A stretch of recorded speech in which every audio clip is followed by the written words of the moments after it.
네, 오늘 제가 준비한 종목은 고려시멘트입니다. 앞에서 이제 정책적인 이야기들이 좀 중요할 때다라고 말씀을 드렸었고요. 그리고 윤석열 당선인의 취임식이 얼마 남지 않았습니다.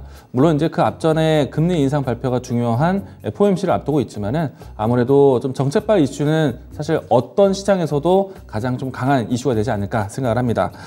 그러면은 시장에서 가장 모멘텀이 좀 클 수 있고 좀 자극적인 이야기가 될 수 있는 내용들은 부동산 정책이 되지 않을까라고 생각이 되고요. 저는 이제 이미 일찍이 부동산 관련해서 건축 기자재 관련된 종목들을 좀 많이 소개를 해드렸었죠. 뭐 한국가구, 그리고 덕신하우징, 뭐 NX, 대림비엔코, 이와 같은 종목들을 좀 이야기 드렸었고요. 그리고 건축 기자재에서 빠지지 않고 이야기 드렸던 종목 중에 하나가 시멘트 관련된 종목들입니다.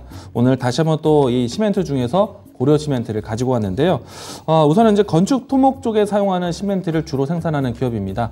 그리고 이제 특히나 윤석열 당선인의 부동산 정책 같은 경우에는 재건축, 재개발, 혹은 리모델링과 같은 정비산업 쪽으로 추진하는 것이기 때문에 아무래도 이 굵직한 건설사에 대한 움직임도 좋겠지만은 건축 기자재에 대한 참여가 상당히 높을 수 있다는 것 이야기 드리겠고요.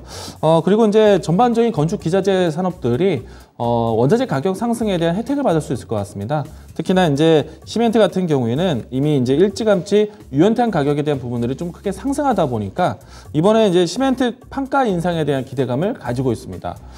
이 때문에 고려 시멘트를 비롯한 시멘트 기업들에 대한 이익 개선이 커질 것으로 보고 있는데요. 이 때문에 시멘트 관련된 종목들 보자. 그리고 건축, 그리고 부동산 정책에 대한 내용들이 나올 수 있는 취임식이 얼마 남지 않았다라는 이야기 건네드리도록 하겠습니다. 자, 그러면 이 종목에 대한 주가 추이 보면서 가격적인 전략 보도록 하겠는데요. 이 종목은 윤석열 당선인이 취임되고 난 다음 이제 그 대선 이후부터 해서 꾸준한 오름세를 좀 보였었고요. 제가 앞단에서는 사실은 한국가구라든지 덕신하우징이라든지 이와 같은 뭐 건축 기자재, 덕신하우징도 마찬가지고요. 그리고 NX 이와 같은 건축 기자재를 먼저 이야기 드리기도 했었는데 지금은 비슷한 추이에서 고려 시멘트의 움직임도 상당히 좋습니다. 이뿐만 아니라 뭐 시멘트 관련된 종목들이 모두 다 전반적으로 분위기가 좋습니다. 뭐 이런 상태라면은 지금 시장 대비해서 상당히 주가를 잘 지키고 있다라고 생각이 되고요.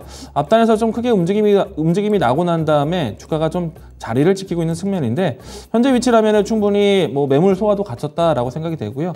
일단은 방송으로는 시초가 매수 이야기 드리겠는데 시청자분들 같은 경우에는 분할 접근하신다라면은 4,500원대까지 가격을 좀 열어놓고 대응하셔도 괜찮겠다라고 이야기 드리겠습니다. 자, 이 종목에 대한 움직임들이 나온다라면은 1차적인 목표가는 직전에 있었던 신고가 위치, 최근에 경신했었던 위치인데요. 5,600원 라인 때까지 1차적인 목표가 다시 설정해 보도록 하겠고요. 손절 라인 때는 4,300원 제시하도록 하겠습니다.